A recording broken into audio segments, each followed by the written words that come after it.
আমাদের দাবি মানতে হবে।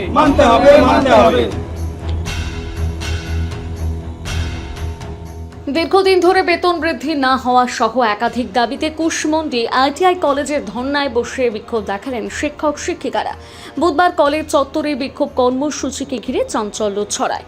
পরে নিজেদের দাবি দাওয়া নিয়ে শিলিগুড়ি রিজিয়নের ডেপুটি ডিরেক্টর গৌতম ভৌমিকের কাছে স্মারকলিপি তুলে দেন আন্দোলনরত শিক্ষক শিক্ষিকারা। বিক্ষোভকারীদের দাবি, প্রায় 10 বছর আগে কুশমন্ডি আইটিআই কলেজের শিক্ষক শিক্ষিকারা কাজে যোগ দেওয়ার সময় মাসিক 7,880 টাকা বেতন পেতেন। দীর্ঘ 1 দশক পেরিয়ে গেলেও সেই বেতনে উল্লেখযোগ্য কোনো বৃদ্ধি হয়নি। ফলে বর্তমান বাজার দরের সঙ্গে সামঞ্জস্য রেখে বেতন বৃদ্ধির দাবি জানিয়েছেন তারা। পাশাপাশি কলেজে ভুতুরে শিক্ষক থাকার অভিযোগও তুলে বিষয়টির তদন্তের দাবি জানানো হয়েছে। শিক্ষক শিক্ষিকাদের আরও দাবি, দীর্ঘদিন ধরে একাধিক সমস্যার কথা সংশ্লিষ্ট কর্তৃপক্ষকে জানানো হলেও তার স্থায়ী সমাধান হয়নি। আমরা গত 10 বছর আগে কুশমন্ডি আইটিআই কলেজে জয়েন করেছিলাম মাত্র 7,880 টাকা বেতনে। আমাদের আজকে 10 বছর অতিক্রান্ত, আমরা আজও 10,000 টাকার বেতন আমাদের এখনো হয়নি। দীর্ঘ দুর্নীতি, এগুলো আমরা 10 বছর ধরে দেখে আসছি। সেগুলো কথা আমরা ডিএম অফিসকে জানিয়েছি। আমরা নতুন এমএলএ সাহেব হওয়ার পরে আমরা এমএলএ সাহেবের কাছে চিঠি দিয়েছি। বর্তমানে আমাদের ইন্সপেকশন চলছে, প্রিভিয়াস যে বছরগুলো আছে সেগুলোর অ্যাফিলিয়েশন পাবে কিনা কলেজ, সেই বিষয়ে আজকে ভেরিফিকেশন চলছে, মাল মেটেরিয়ালসের কাউন্টিং হচ্ছে।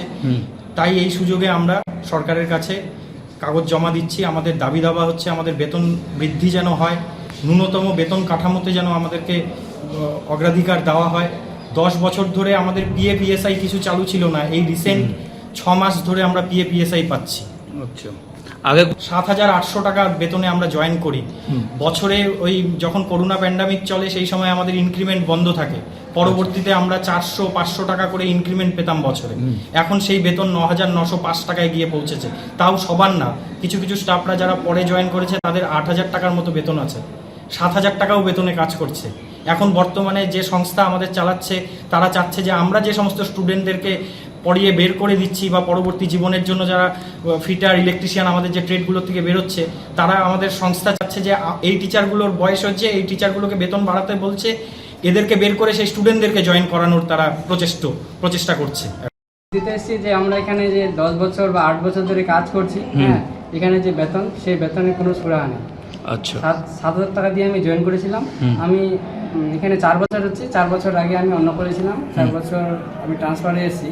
ওই কলেজে সেম ছিল, যখন ওই কলেজে ভিজিট হতো অন্য কলেজ থেকে মাল নিয়ে আসা হতো। এই কলেজে দেখছি সেম, কালকে আমাদের সার্ভেয়ার ট্রেডের অন্য কলেজ থেকে, চাঁচল কলেজ থেকে মাল নিয়ে আসা হয়েছে আজকে শুধু ট্রেডটাকে পাস করার জন্য। এদিন ডেপুটি ডিরেক্টরের পাশাপাশি বিষয়টি জেলা শাসক ও কুশমন্ডি বিধায়কের কাছে জানানো হয়েছে। দ্রুত সমস্যার সমাধান না হলে আগামী দিনে আরও বৃহত্তর আন্দোলনে যাওয়ার হুঁশিয়ারি দিয়েছেন তারা। শিলিগুড়ি রিজিয়নের ডেপুটি ডিরেক্টর গৌতম ভৌমিক বলেন, ওদের সঙ্গে যা চুক্তি আছে, ওদের কোম্পানি ওদের সঙ্গে মাইনে দেয়। আচ্ছা, এবং ওরা ওদের কোম্পানির কাছে আবেদন রাখতে, যাতে ওরা ওদের মাইনেপত্র ঠিকঠাক দেয়, ওরা সম্মানজনকভাবে জীবনযাপন করতে পারে। আচ্ছা স্যার, ও ডকুমেন্টস দেয়, আমরা খুঁটিয়ে দিই। আচ্ছা আচ্ছা, ওরা যদি ডকুমেন্টস দেয় এই ট্রেনের এই মাল আসছে, দরকার হলে আমরা ব্যবস্থা নেব। স্যার আমরা তো আর সিল করতে পারবো না। স্যার, আজকে কোথায় এসেছিলেন আপনারা? আমরা আমরা ইন্সপেকশন করতেই আসছি,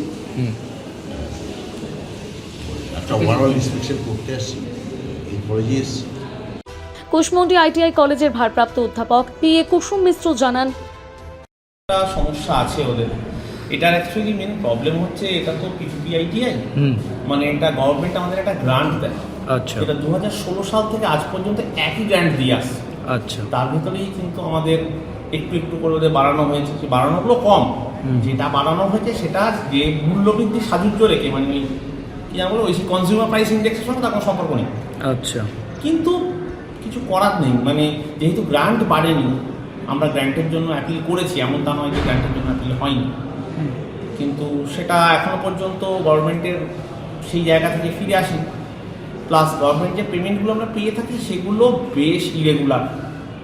আচ্ছা সেটা গভর্নমেন্টের সঙ্গে যেমন চেঞ্জ হয়েছে, কখনো কখনো টাইমে হয়েছে, কখনো একটু ইরেগুলার হয়েছে। সো পেমেন্টগুলো যদি আমরা টাইমে পাই এবং যদি কোনোভাবে যদি এটা পসিবল হয় যে এটা 10 বছর ধরে তো একই টাকায় সম্ভব না। না 2016 সালে আমরা যে টাকাটা দিয়ে অ্যাপ্লিজ করেছি সেইটা তো এবার একটু বাড়া উচিত। অবশ্যই। সো গভর্নমেন্ট যদি দয়াপূর্বক এটা দেখে, সবাই বেতনভোগ কিন্তু আমিও, মানে এমনটা নয় যে প্রিন্সিপালও এই বেতনই পায়। আচ্ছা আমার জন্য সেই বেতনটা কম। আমার বাড়ি হাওড়ায়, এখানে আসি। ইভেন এই দেখুন এই ইলেকট্রিকের এই অবস্থা, আগে আমি কোয়ার্টারে থাকতাম, এখন আমার সহকর্মীরা জানেন কি অবস্থা, কোয়ার্টারটা থাকতে পারি না। কুশমন্ডি থেকে দিলদার আলীর প্রতিবেদন, নিউজ টুডে।